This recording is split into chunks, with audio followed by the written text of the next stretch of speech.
tons of moving parts with the Broncos coaching staff, and we're going to break it down, tell you who's out, tell you who's staying, and tell you who might be on the move on their way out of Denver, and it all starts now.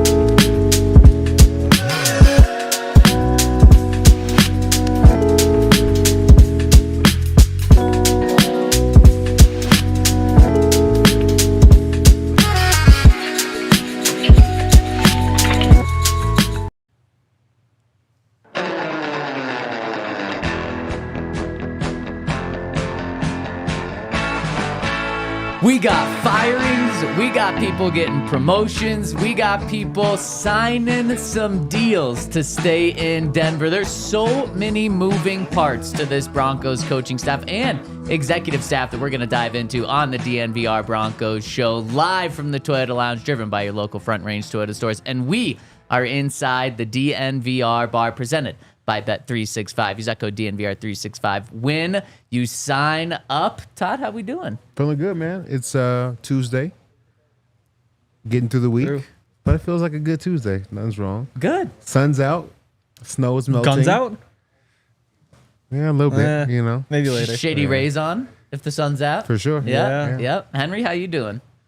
Oh, good. I don't really... Nuggets lost yesterday. Avs play tonight. The Avs are super fun again. Not that they weren't before, but now like I find myself like counting down the hours. Like, as soon as one Avs game ends, I'm like, oh my goodness, we gotta get another. They made the big trade. That's why you got your hat on. Yeah, no, I'm fired up today. It's at 5:30 today, which is gonna be really cool because kind of get done working. For some reason, even though this isn't like a 9 to 5 job, it feels like anytime between 9 to 5, I'm not doing something work related. I get like a guilty feeling. And then next thing I know, I'm like working at 10 o'clock anyway, and so like it all. But no, it's nice 5:30 right at the end of the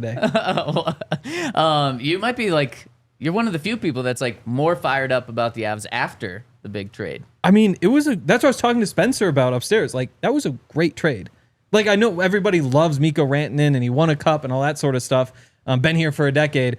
Also, you traded the number 6 scorer in the NHL for the number 10 scorer in the NHL.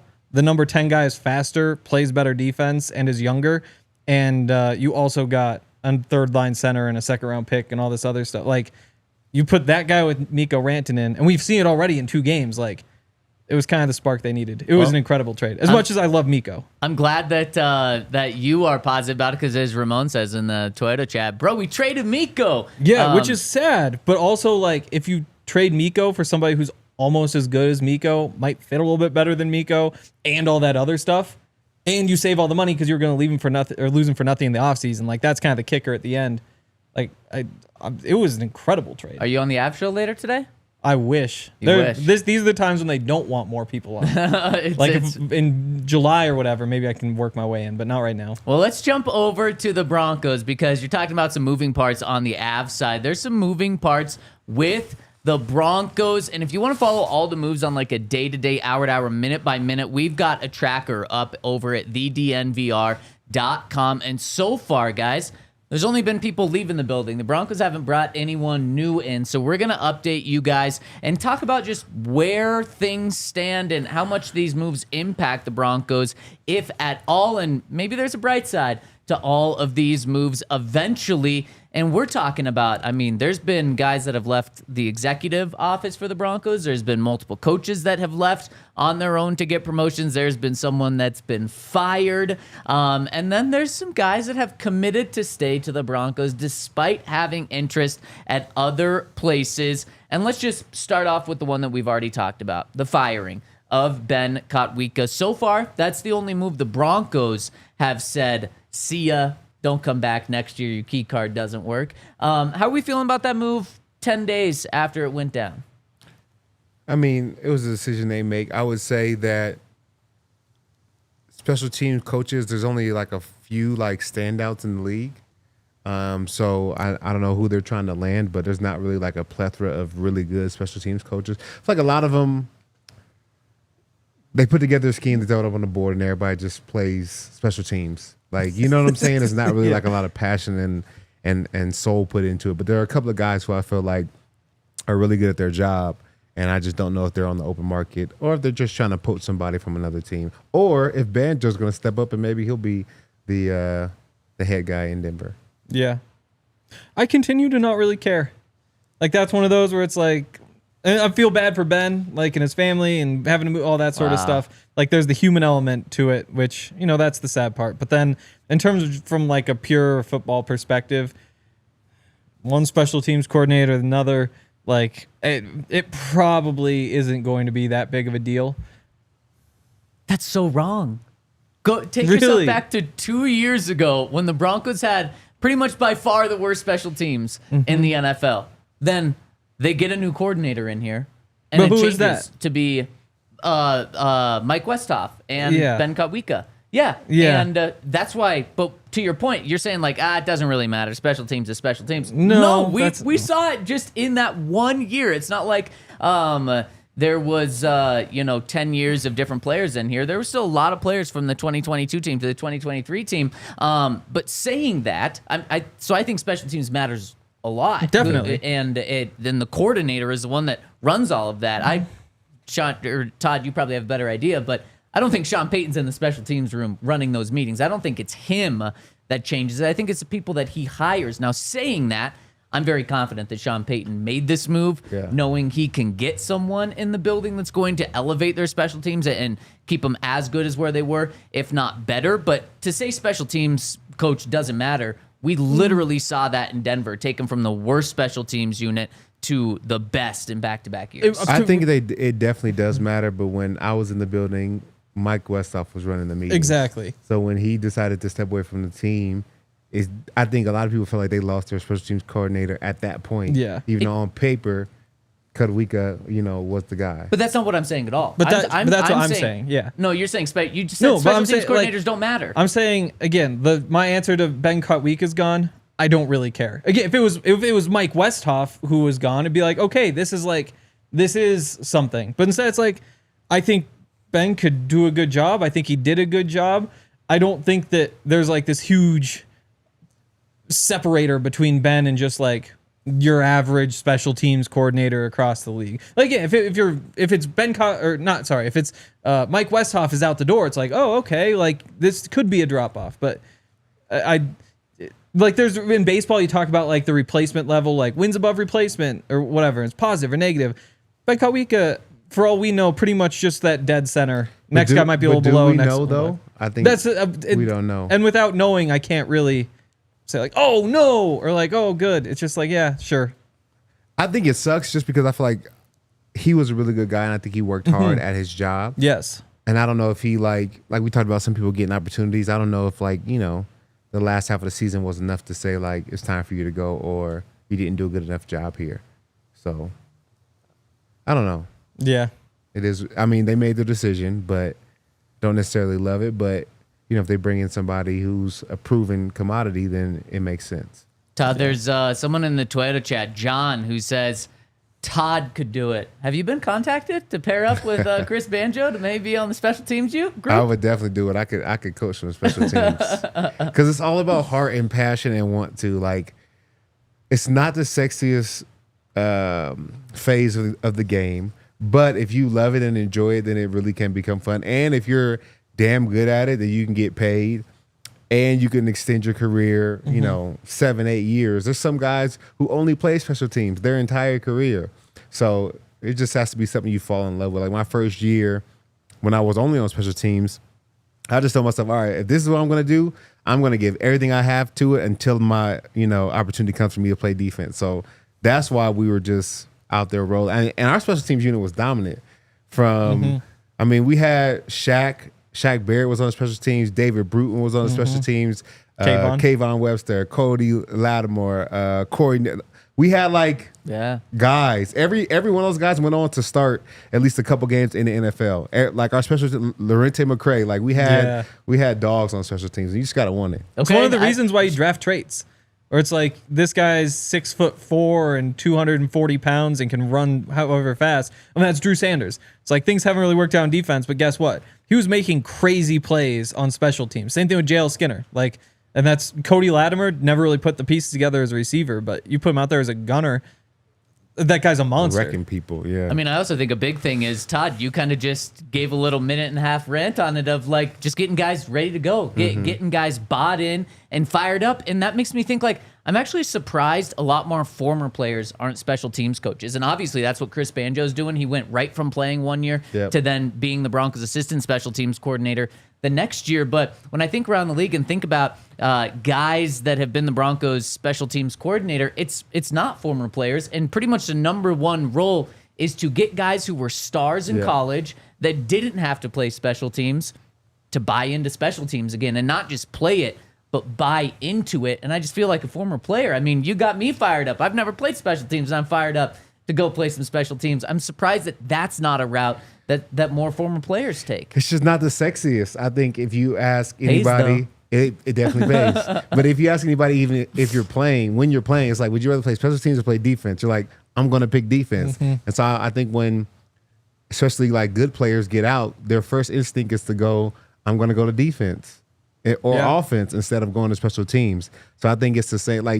I love special teams, but after year 3 or 4, when I was a starter and was about to get paid again, they would ask me hey, can you be no more special teams. But I know how to I would coach it, but at the same time I understand where you love special teams, but if you don't have to do it, you don't want to. But also, doesn't that I have to imagine, maybe you can tell me I'm wrong, but the lifestyle for coaching special teams has to be easier than the lifestyle for coaching defense, because there's only really 2 special teams coaches. There's the coordinator and then an assistant.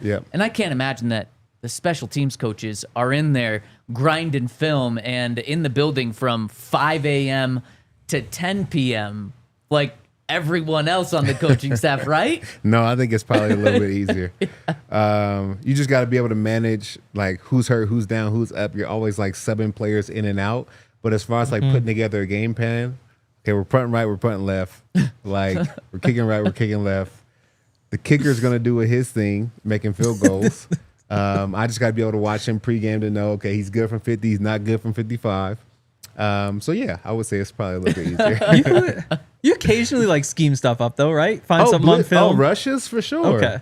Yeah, that's how you get punt blocks, some returns, right? Returns, yeah. Yeah, you can scheme some stuff up. For sure. You scout if Alex Forsythe has been knocked down 10 times in a row, and then you're going to just go for him. That's great special teams coordinator, That's it really is. Okay, we did a little throwback here on this show. I don't know if we've ever done this when Todd has been on the show, but this is a old throwback to when we talk special teams in the first segment of the show. That might even predate Henry on the show, a little punter talk that we had in the first segment. So let's continue on to some other positions that we have not talked about after I give a shout out to our friends over at Ice Shaker. And all the special teams talk reminds me of the Gronkowski brothers, because, if you needed someone to play on special teams, I'm sure all 3 of them would have signed up for that, because it is just about hitting people, and that's what the Gronk brothers do. And they also make these awesome ice shaker bottles. We got one on our set right here. You can't see it with this camera angle, but it is a Broncos themed ice shaker. And the really cool thing about ice shakers is they have officially licensed with the NFL, NHL, NBA, NCAA, and MLB. Did you guys just see Todd shake that? Yeah, clip it. And you didn't hear anything. You didn't hear anything because there's no shaker ball in it like other ones where it kind of makes the annoying sound. It's easy to get lost. No, with ice shaker, they have the part inside, which helps break up everything. And so it's great for your protein powder. It's also great if you're at a tailgate to help mix things up. And if you want to get 25% off, go over to iceshaker.com. Use the code AllCity25 at checkout to save 25% on your order. That's AllCity25 over at iceshaker.com for 25% off your order. Also, shout out to Verizon. What do you think of getting $800? Love it. Yeah? Todd, you in on $800? Hell yeah. Okay, well, it seems like that makes it easy, because if you are tired of your phone bill draining your bank account and you wish that you had more money for something fun, something exciting, Verizon feels your pain. For a limited time, new customers can get up to $800 in a prepaid MasterCard to pay off your current smartphone loan when you switch. That's right, $800. The way it works is you just walk right in there. You trade in any phone. You pick any brand and select an unlimited plan. The deal won't last long, so don't get stuck on the bench. Never mind. Don't get stuck on the bench like a special teamer. Switch to Verizon today. Take control of your game plan. Visit your local Verizon store for details. And shout out to our presenting sponsor, Bet365. Use that code DNVR365.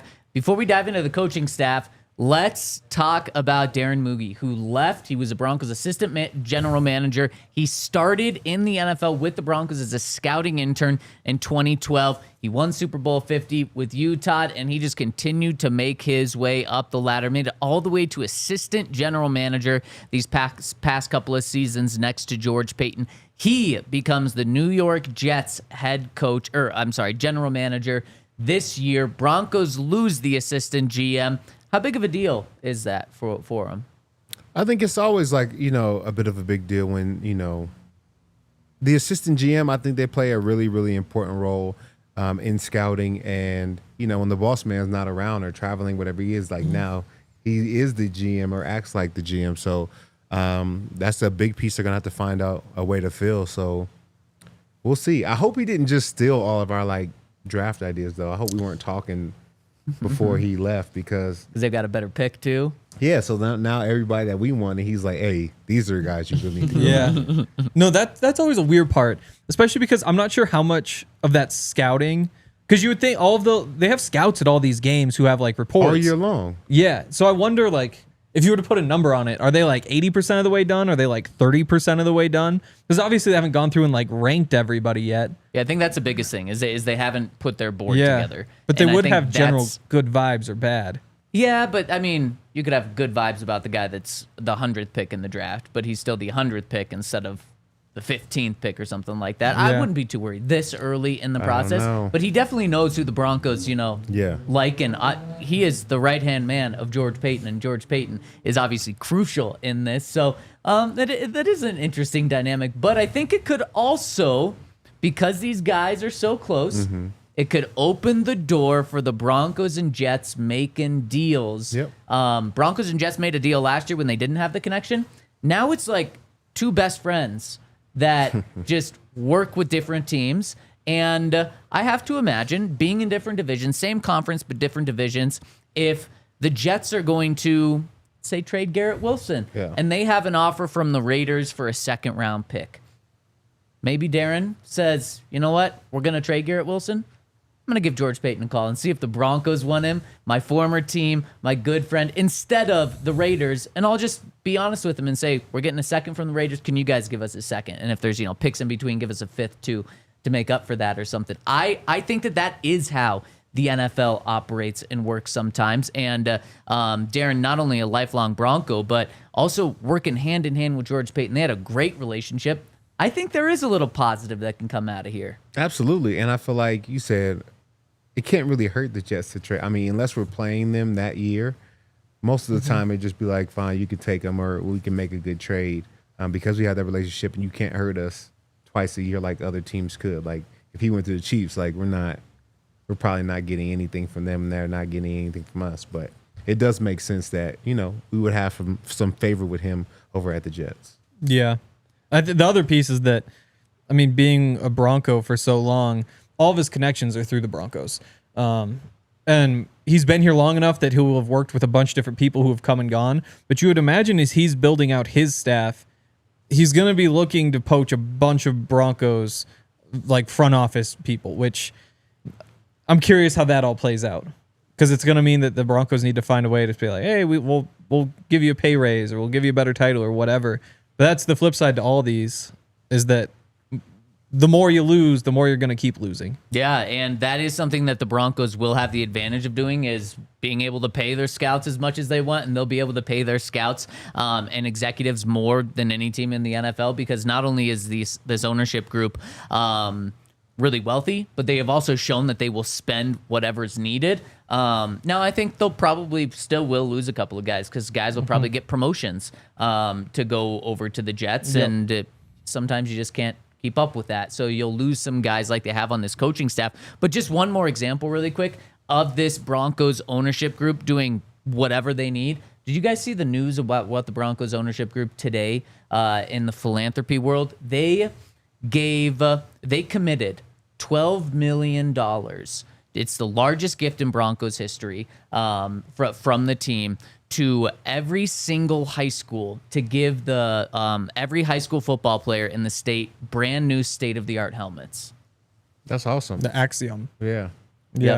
Yep. And so, I mean, Protecting our youth. Yeah, exactly. And it all started in August when I think Greg Penner and Kerry Walton Penner were at just a meeting with high schools and said, like, what's the biggest reason why more people don't play high school? And they said, well, 1, safety, and 2, the cost. And they said, well, why don't we just combine both of those, help with the best helmets, and help the cost by just paying for everyone's helmet, which is the biggest cost of the NFL. So that's just a really cool thing that they did today. It's over $12 million, like I said, the biggest gift in Broncos history. And it just shows that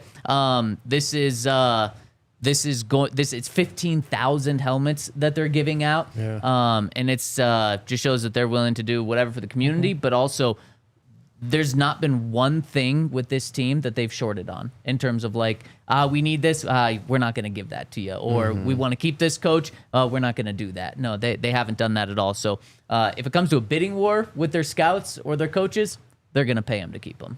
Yeah. It's great news. And shout out to those helmets. You know, I think my son will probably be a recipient of one of those helmets. So saves me some bread. I appreciate it. And hopefully they'll have new ones before your other sons. Otherwise, those would be some old beat-up helmets. No, I think the helmets last 12 years. Really? It's got to get refurbished. 8 to 12 years. Retested and stuff. Wow. Yeah. So maybe. That could be a lot of sons in those helmets. I believe it's a 4-year project. So it's going to be, they're going to roll them out over the next 4 years just across the state. But if Cherry Creek's on there, they should start with the state champ. They probably should. I think they will. And it's those helmets that look very futuristic. Where the visor pretty much just blends in with like the helmet. You know what I'm talking about? There's no bar on top. I think so. Yeah. It's a couple of the Broncos actually wear them as well. So shout out to the Broncos. Shout out to Greg and Carrie for that. So when it comes to replacing Darren Mougey, I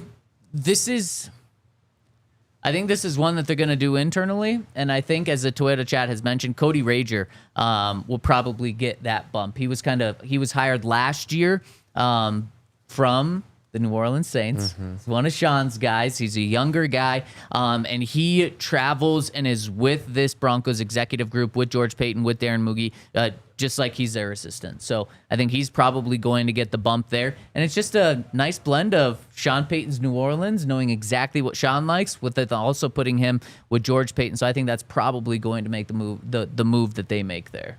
Yeah, it could be.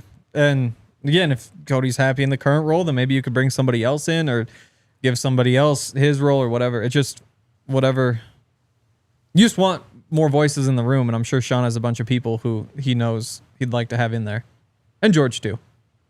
So, anyone from New Orleans, you're welcome over. And that's all he knows. Yeah, exactly. unless he remembers somebody who had a great idea with the Eagles in 1997. And maybe we see someone that George has worked with as well during his time in Minnesota, because Sean, longtime Viking, or Saint, and George, longtime Viking as well. So do you think this is going to negatively impact the Broncos? No, I think they have enough good scouts in the building that they'll still be able to find the players that they need, whether it's in the draft or free agency.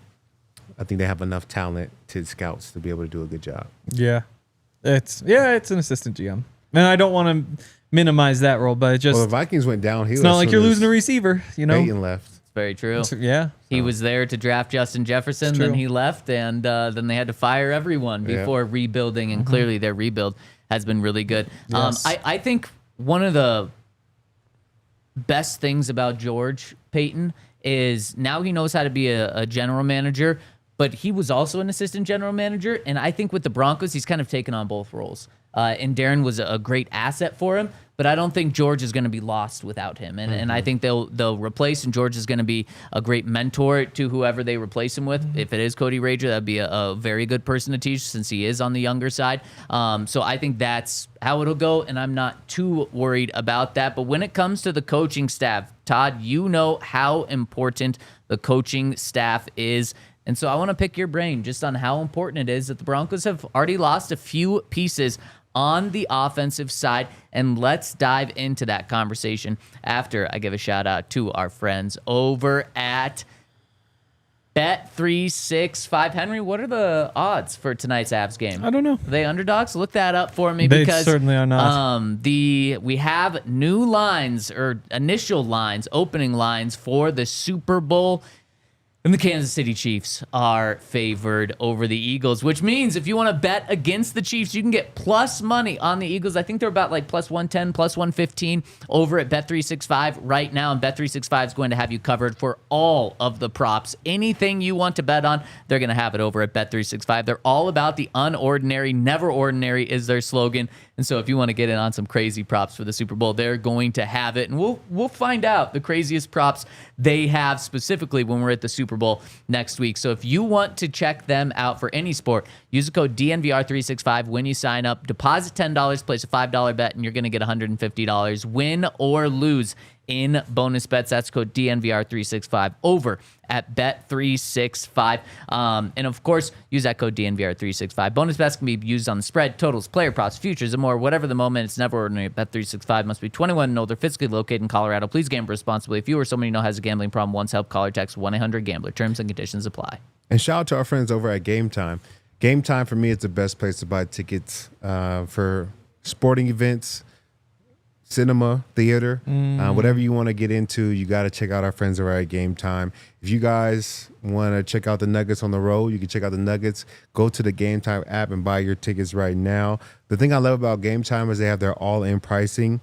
This feature shows you what the price is going to be all in up front. You don't have to worry about getting to your cart and seeing extra free added. You know exactly what you're going to pay, so you can know whether you want to really impress your girl and put her down on the court, or if you feel like the relationship's on the way out, you want to put her in the cheap seats. You know what you got to do. They also have the lowest price guarantee, or Game Time will credit you 110% of the difference. You can take the guesswork out of buying tickets with Game Time. Download the Game Time app, create an account, and use code DNVR for $20 off your first purchase. Terms apply. Again, create an account and redeem code DNVR for $20 off. And shout out to our friends over at Bet365, our presenting sponsor. All right, let's dive into it. Broncos have a couple moving parts already on their coaching staff. The Broncos officially this morning lost pass game coordinator Johnny Morton. He is now becoming the Lions' head offensive coordinator. And the reason that spot was open is because Ben Johnson was hired away from the Lions to become the Chicago Bears head coach, and he hired Declan Doyle, Broncos tight end coach, to be their offensive coordinator. So how important is a pass game coordinator? Let's start with Johnny Moe, because that became official this morning, Todd. What does a pass game coordinator do? How important is it? I think it's very important. I mean, Sean calls the plays, but usually a pass game coordinator is the person that dissects the defense going into the week for the next opponent and tells you, what they're running, cover 2, cover 3, cover 1, cover 4, and also what plays he knows that we have in our arsenal that'll work really good against those coverages in the passing game. So I think it's very important. Just like the run game coordinator, those guys come together with a game plan. They usually talk to the offensive coordinator, and from there, the three of them usually work out how they want to, attack this team offensively going forward. So I think, that could be a big loss for the Denver Broncos. So my question with this is, why does every team not have a pass game coordinator? Because everything you just said sounds like it's a great resource for every team to have, yet before Sean Payton got here, the Broncos never had one. Well, I think some coordinators feel like they could do it themselves, and I think it's similar to having, not everybody has an assistant GM or as many scouts as the Broncos do. So, but I always feel like the more quality voices, not just voices in a room, the better off your team will be. And I think that in some regards, the Broncos feel the same way. So if I have somebody that dissects the pass, I'm going to dissect the pass as well. But I want to hear from your vantage point or your view what you saw, and then we together can probably put together a better game plan. Where they say two heads are better than one, I think that's kind of like the mentality behind it. Yeah, and then a lot of the time, like on the field, they're making sure like all the routes, timing wise, line up. Like everybody's getting to their spots at the right time so that everything's in sync. A lot of like it seems like kind of like orchestrating that sort of thing. Oh, are you asking me? Or are you No. Well, I mean, it was more just something I've seen in practice because he was a very loud person, so you get to hear every day. It's like you're getting there too fast, you're getting there too slow. It's like make sure you're doing this on this break against whatever coverage, and it's a lot of just like timing sort of stuff. Yeah, I think that was more of Johnny Mo's personality. He was just screaming at everyone. There was that, And yes. So Lions, it's going to fit in right in with Dan Campbell to be their offensive coordinator here. So I think a really good point from Hayduke in the Toyota chat says, promote Davis Webb to quarterbacks coach and pass game coordinator. Is this a move that would make sense, Todd? Yeah, I like Davis Webb. I think he's getting a lot of attention right now. Even, people are looking at him to potentially be an offensive coordinator one day. He's done a great job with a rookie quarterback. A good job with Russell Wilson. He obviously knows how to handle quarterbacks, and I think that will be the next move for him, like on his path to being like a head coach one day. I think it's quarterback coach, pass game coordinator, offensive coordinator, and then head coach.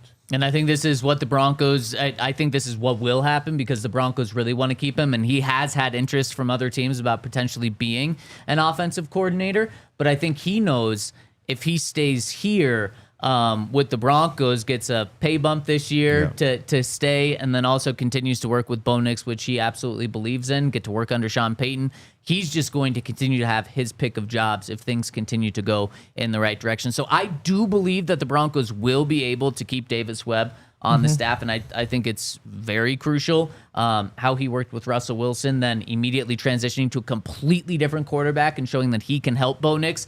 This is one where you don't want to lose Davis Webb for Bo Nix's development. I don't think, and you guys can correct me if I'm wrong, I don't think Johnny Mo was that big in Bo Nix's development. I think he was more so a help to Sean than necessarily a resource to Bo. Is that right? Yeah, I would say so. And the thing with Bo is you want to keep as many familiar faces around the building as much as possible. And you talk about the quarterbacks coach, like he's in the meetings with the quarterbacks by himself primarily, day in and day out. Like there's nobody you talk to more than your position coach. Even if you have a great relationship with the coordinator or the head coach, your position coach is your go-to.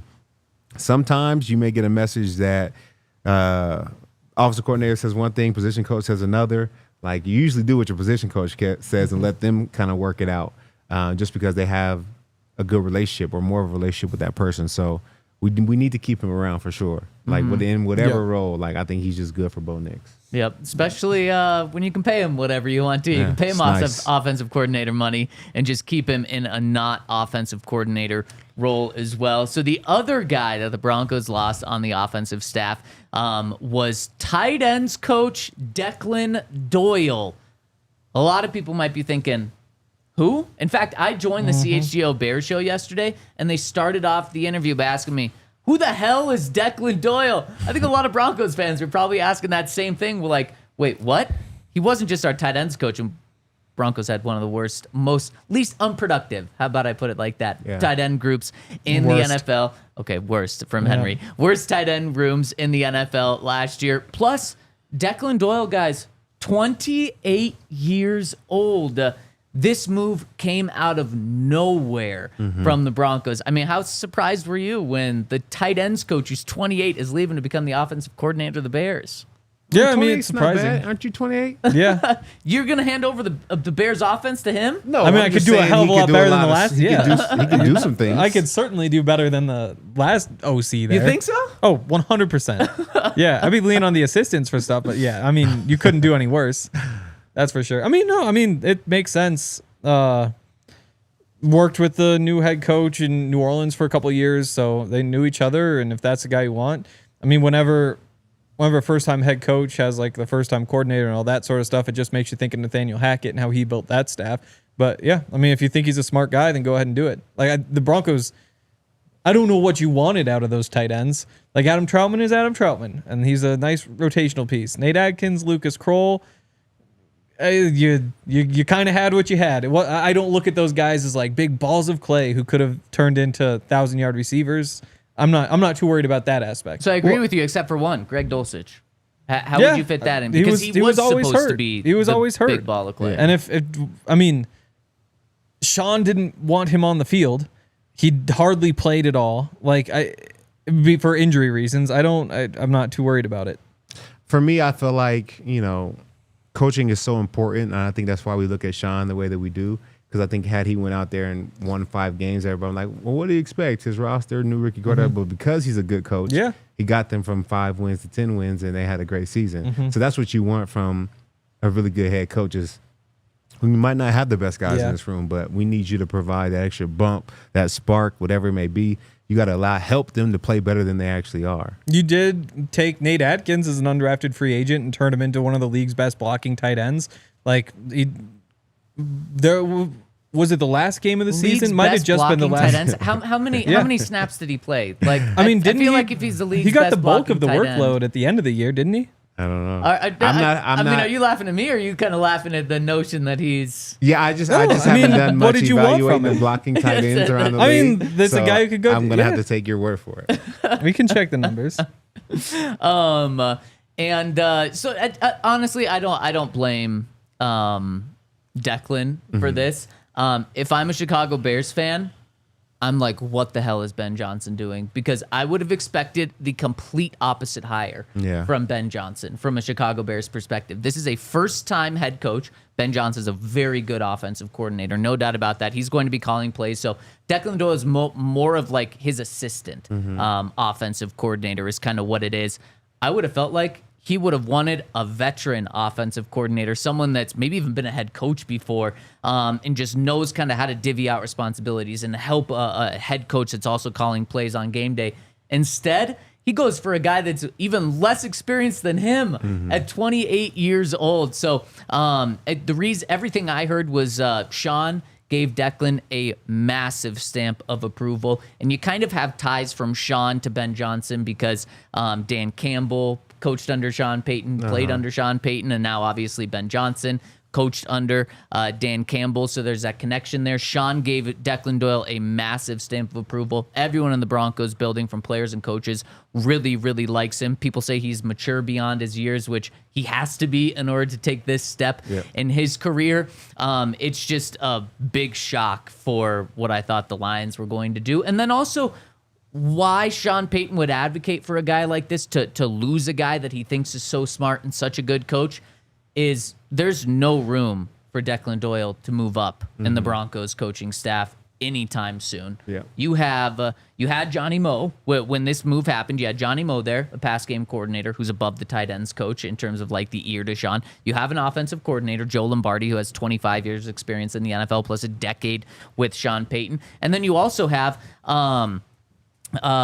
Pete Carmichael, a senior offensive assistant who's also above there. So like there was just no upward mobility. And then if you have a young guy in Davis Webb that you might want to promote at some point, he was probably going to get promoted over Declan Doyle. So, I mean, he was just buried. So I think this is actually cool that Sean went out of his way to really give Declan Doyle the stamp of approval for him to get promoted somewhere else since it wasn't going to happen here. Going back to your point about first-time head coach hiring like a young guy to be his offensive coordinator, I probably wouldn't hire a veteran offensive coordinator if I'm the one calling plays. Unless I've like worked with them before. I don't want somebody like telling you're wrong all the time. And already have done the job, and he's been a head coach, so he wants to tell me how to run the room. Like I would hire like a separate person to be kind of like, I don't know what you call it, like my eyes and ears, and give me like expertise on how to be a head coach. But don't help me out with the offense. Like I know how to do this offensive thing. But what I feel like the offensive coordinator, when you're not a play caller, is supposed to do is gather all the information, kind of lead the rest of the offensive staff. Because as a head coach, you're leading the entire team. So you can't be as hands-on with all of the offensive staff. So I'd want someone that's experienced with that. So maybe not a former head coach, but I'd want someone that knows how to manage an entire offensive staff especially since I'm a first-time head coach. I'm going to have my head just full of so many different things right now. Yeah. Yeah. I agree, but I just feel like it's so collaborative when you talk about like a coaching session. Like there's an offensive coordinator, but there's also an O-line coach. And then when they bring up a play, he's like, hey, my guys, we got somebody hurt at right tackle. Mm-hmm. I don't know if he can do this job right now. And, you have the tight ends coach is going to say like, he's good at blocking this guy, but he's not good at blocking this. Like it's very collaborative in a way that it doesn't feel like there's one head guy talking, there's somebody else that runs the show, and then everybody else kind of falls in line. Like everybody's kind of sitting at a table discussing how they think it will be best for the team to move forward. I feel like even then, in that case, even more so, you want some who can lead that conversation, because it's not just one guy talking to everyone. It's such a collaborative effort that you want some guy that's done it before and that has been in that spot before. But what you don't want is somebody saying, well, here's how we always did it. Here's how we always did it. This is how we always did it, because you want to be able to do it your own way. And so if you when you have somebody who feels too confident in their role, sometimes they can be a little bit overbearing when like your job is to be the vice president, not the president. And when the vice president feels like he should be calling all the shots, and I just feel like that's not what I'm saying. Of course, when Ben Johnson's in the room, he's the guy with the offense. But there are times where he won't be in the room because he's the head coach doing so many other things. You want that guy that's the president then who steps up into that role. I think when it comes to the offense, he's going to be there. I can say I don't know if there's. I totally understand what you're saying, but I don't know if there's any time Sean's not in the room. So you guys think this is a good hire? I don't know if it's a good. I won't know for a couple because I don't know. Kind of feels him. like that's what you guys are saying, though. Why don't you just say it? I'm just saying if I was a first-time head coach and I was calling a defense, I probably wouldn't pick a defensive coordinator that had been a first-time head coach or that was super seasoned if I want to call the defense. Now we're going to have seasoned coaches on the roster, like to give their input. But as far as like my coordinator, who was kind of like you said, my assistant, I'm not going to pick somebody that I'm always trying to like prove why I'm right to. You know what I'm saying? I would probably pick somebody who could relay information but not feel like he knew everything. So I had to argue with him all day. So you want to hire someone that's just not going to give you any input, is what you're saying. You want someone that's just going to just yes, be sir. Sir, exactly. Yes, sir. Exactly. I don't know if that's the best Smart thing guy, either. bright ideas, bring him in, but don't let him feel like he knows more than you do.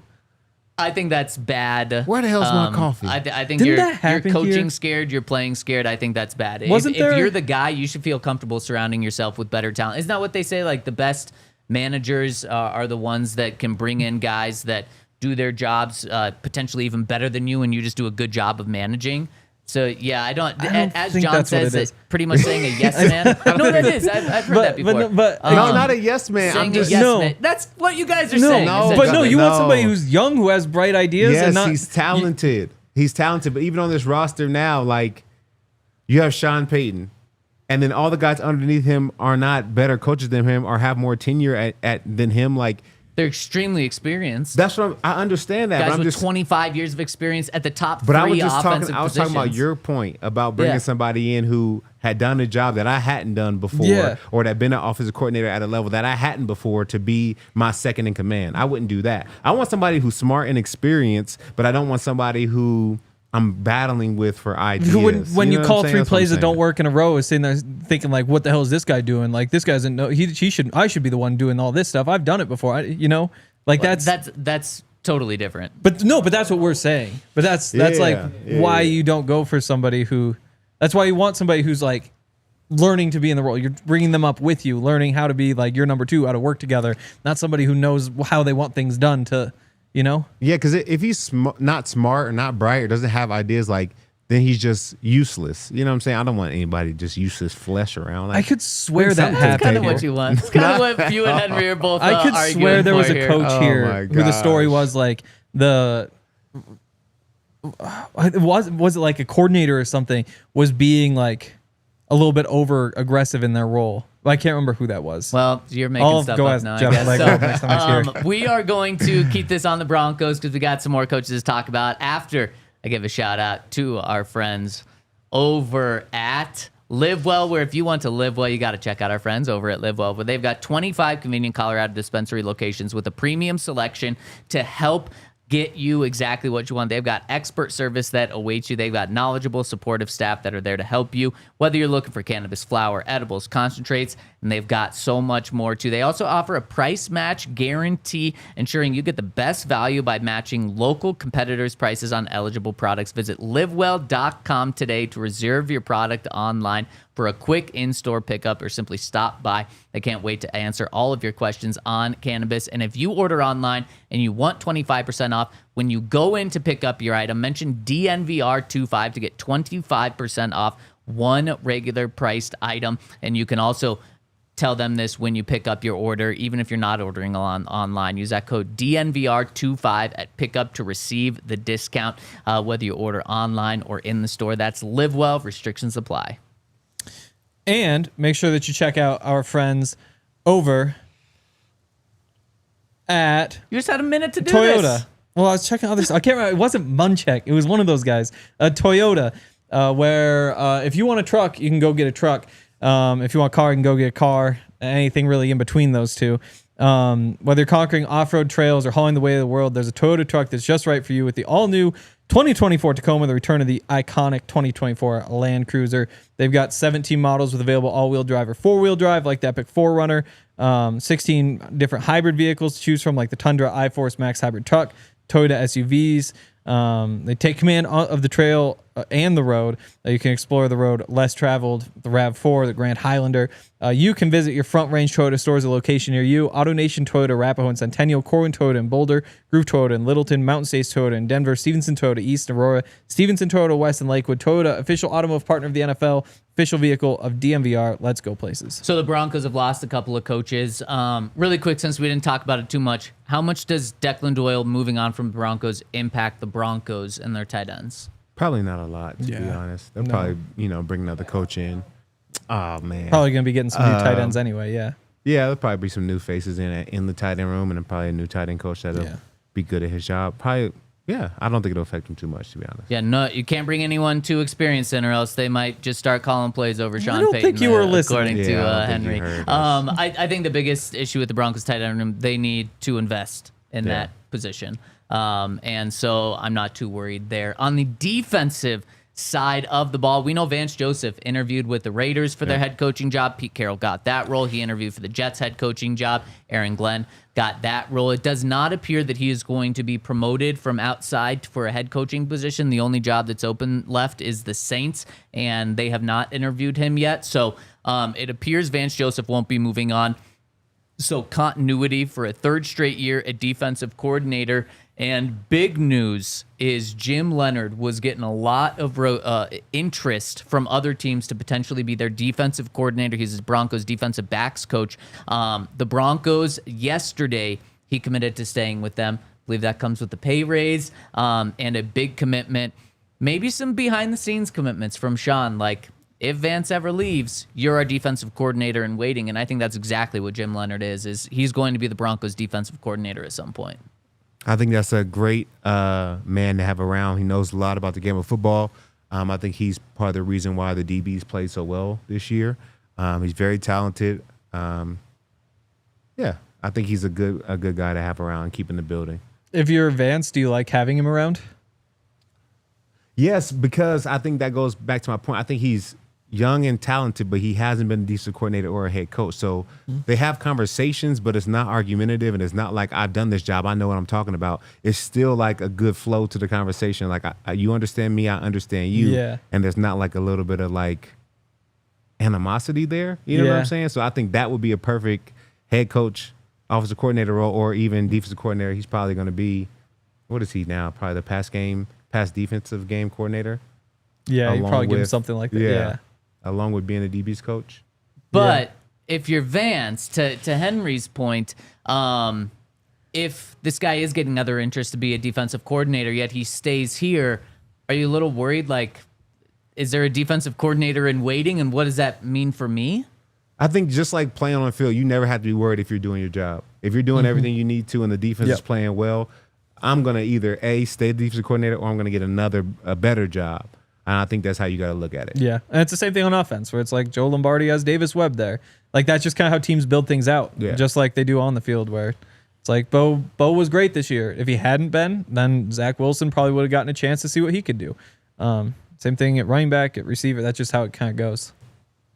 So I think it's huge that the Broncos were able to keep Jim Leonhard here. And again, I think he will be the Broncos defensive coordinator at some point, whether that's next year, if Vance gets a head coaching job, or in a couple of years. And again, this is just something that is huge from the ownership perspective, because there's no salary cap on how much you can pay your coaches. There's no limit. But a lot of teams do put limits on you. A lot of owners probably do say, no, you can't have a pass game coordinator. You can have an offensive line coach, tight end coach, wide receivers coach, quarterbacks coach, but we're not giving you a run game coordinator. We're not giving you special assistants like Sean Payton has on the offensive side. And certainly, we're not going to just give a defensive backs coach a raise to keep him here. If he's going to be a defensive coordinator somewhere else, let him go. That's not what's happening in Denver. The guys that Sean really wants, he is talking to Greg Penner and saying, let's give him a boost to keep him here. So I think that's big. Two other guys that could potentially leave on this coaching staff. It's one that you mentioned earlier, Todd. Chris Banjo, the Broncos' assistant special teams coordinator.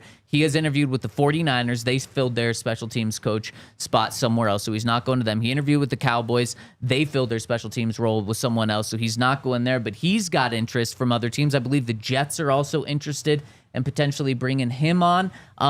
Is that a guy where Broncos might just make him the special teams coordinator instead of losing him? That would be dope. I mean,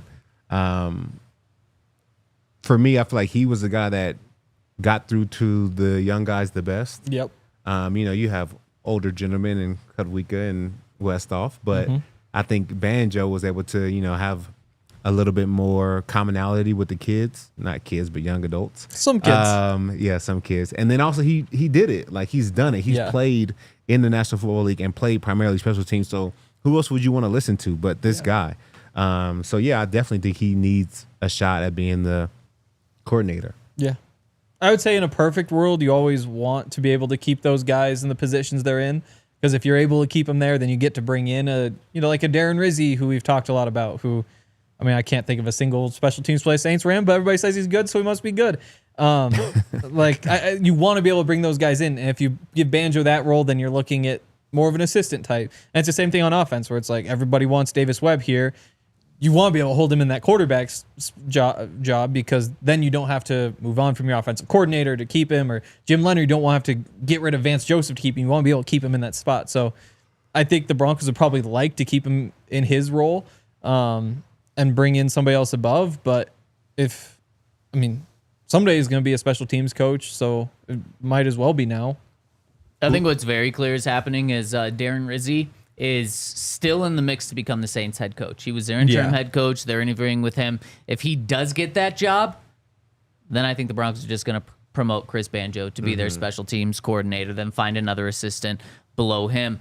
If he doesn't get that job, I think it's very clear what's going to happen. Darren Rizzi is going to become the Broncos special teams coordinator, bring him over from New Orleans, the New Orleans to Denver Express that's going on. He's going to be the special teams coordinator. They're going to pay Chris Banjo a little more to be the assistant, and then boom, there you go. And whenever Darren Rizzi moves on, then Chris Banjo is just going to get that bump. I think that's exactly why there hasn't been any interviews, any talk about the Broncos special teams vacancy. Yet it's been open for over almost 2 weeks now. Yep. It's because that's the plan that's pretty clear in place right now. And the Saints will eventually hire a head coach, and they're interviewing Kellen Moore today, I believe. So when they make that decision, then I think the Broncos special teams is going to fall in place pretty darn quickly after that. Yeah. You also, eventually they will be adding more coaches, because you've lost 2 on offense now. Maybe you just add those to the bottom and their assistant receivers coach or whatever it could be.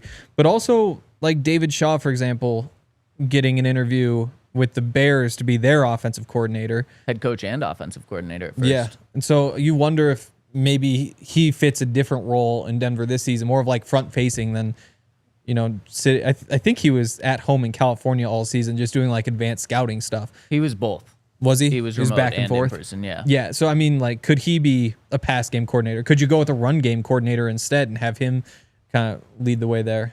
But eventually they'll either find a different spot for David Shaw, or bring in somebody else who'll be the pass game coordinator. Maybe that's just Davis Webb, or they'll still have a few more people to add. Exactly. So when we take a big step back, I think we hit every single spot where someone has left.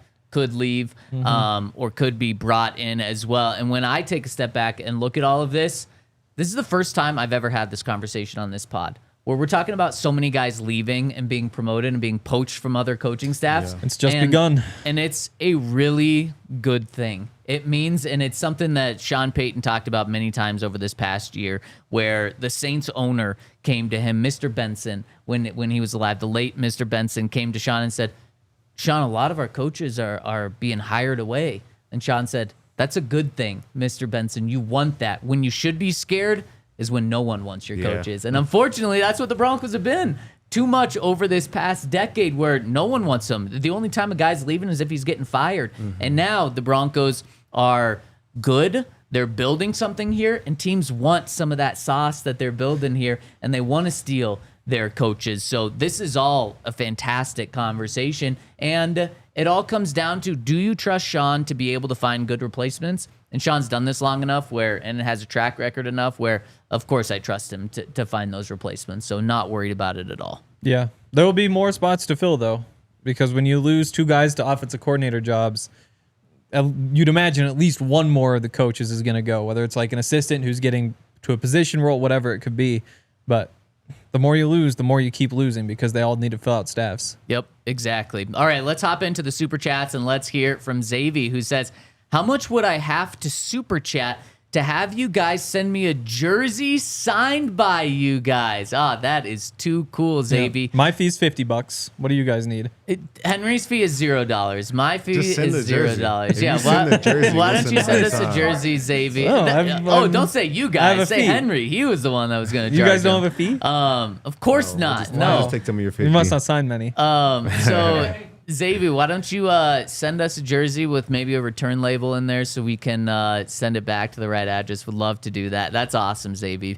Mile High Singh says, which scenario would you rather have? Draft Aston Genty first round and Fannin second round, or Warren in the first round and Neal in the second round? Also, what are the chances Denver signs Zach Bond? Let's start with that last part first. I don't think we're paying linebackers that much. I don't think so either. Yeah, he's gonna need to get paid after this year. Yeah. Especially during the Super Bowl. If they mess around and win it, like that's just an extra $1 million a year. So But Yeah. are the Eagles in a position to pay? I feel like they don't have much cap space, so he might truly Yeah, be I a don't free know. agent, though. It might be. I would just be a free agent just because the market is gonna be crazy Yeah. next year. Because like the Patriots just have $100 million to spend. Zach Bond, like a perfect fit there. Like there's too many of those teams who could be like, yeah, I typically don't pay linebackers, but might as well. We have all this money. Yeah. There's a But chance though. You never You know. also got to think as a player, like, it's a lot of real conversations you got to have with yourself. Like, am I really that guy? Am I really super nice? Or am I a product of my environment? And does playing behind Jalen Carter really help me out? Like, that Sure. would help. would I take $1 million less to stay an Eagle, or would I take $1 million more to go play behind a trash defensive line? Yeah. Okay, if we're talking about $1 million, then yeah, that might come into it. But also, don't you have those conversations when you're trying to get to that big payday, and then once you get that big payday, then your future's secure? Yeah. Obviously, you still want to be a good player, but Yeah. like that's probably the conversation when you're thinking, do I take a little discount to play here? Because then if I do, then I'll look better for when my big payday comes. Well, his big payday's here now. It's here. Yeah, he's going to get paid. But long term, I think Yeah. having a season like this, I mean, you only have to replicate this 2 more times, and we're talking about Hall of Fame. Yeah. You know what I'm saying? You talk about Defensive Player of the Year, just having your name in that category, like, Yeah. very rare air, especially for linebackers. Yeah. And that longevity, the longer you play, the more you keep getting paid. Yep. And when you're a big name, those checks stay big. But yeah, Sean Payton drafted him. I guess started 7 times over the course of 2 seasons. I think was healthy in both of them. So never really found the use for him. And that is the tough part because it's like, is he outside? Is he inside? And maybe now that it's out there, maybe Sean still likes him, but also maybe they say, yeah, we couldn't really crack the code. We don't need to go back to that. Similar to when we were talking to Isaiah Simmons with Vance Joseph. I think you guys are writing it off a little too quickly. I think that's a possibility. It's definitely a Mile It's a High, so- possibility for It's sure. definitely a It's just possibility. about the bread. Yeah. They got to Yeah. do something that Broncos they have haven't done money. for linebackers in a long time. Broncos have money to spend, Yeah. and Sean not Payton. You're much. right. Broncos haven't Yeah, spent Sean a lot, does. but Sean has in the Yeah. past. So I think that's the key to watch there. And then also what they do with Alex Singleton, and Cody Barton's a free agent. So there's definitely like a spot there if they want to go that direction. The other parts, would you rather have a running back in the first round and a tight end, or a tight end in the first round and running back in the second round? I think the names are important. Like to get Genty, I've loved That's Harold the only Fannin, guy that's but- going in the first round. Oh is yeah, Genty. but like I loved Harold Fannin. I'm at kind of like a low point though, because he is a little bit undersized for a tight end, and like there's stuff that you can do there, but I'm not totally sure. I think I still go Genty and Fannin versus Warren and Neal, just because the difference between Genty and Neal is so big, and Warren and Fannin there is a difference obviously, but maybe not quite so big. I think it's a huge difference too. I go Tyler Warren. He's my dream pick right now. Yeah, Genty though. Every time you watch Saquon run, it just You're makes like- you think like, wow, you got Genty's right there. I mean, No, Najee, the same guy. That's according not to, the same guy. our Very guy, different Henry guy. Not Chisholm. nearly as fast. A lot which is kind of the similarities. whole thing. Lot of Yeah, similarities. 3.9 according yards to, per carry. Terrible 3.9 offensive yards per lines. carry in a season compared to a career. You kind of blended those two Well, things together okay, when it's not he the was same. at- he was we at 4 gotta go. yards We're per gonna have carry. this same 3.9 for Saquon. We're the gonna year have this before he left. conversation in depth. Everybody's like, "Oh, he's not that good." And we have really No, fun he's that good. conversation coming up Najee's good, tomorrow. too. You're not going to want to miss it. We are talking to our draft expert, and boy, does he say some things you are going to love to hear, especially if you like Genty, especially if you like Bo Nix, which you guys do. We'll see you tomorrow, 11 a.m. on the DNVR Broncos podcast. We all silly like the mayor.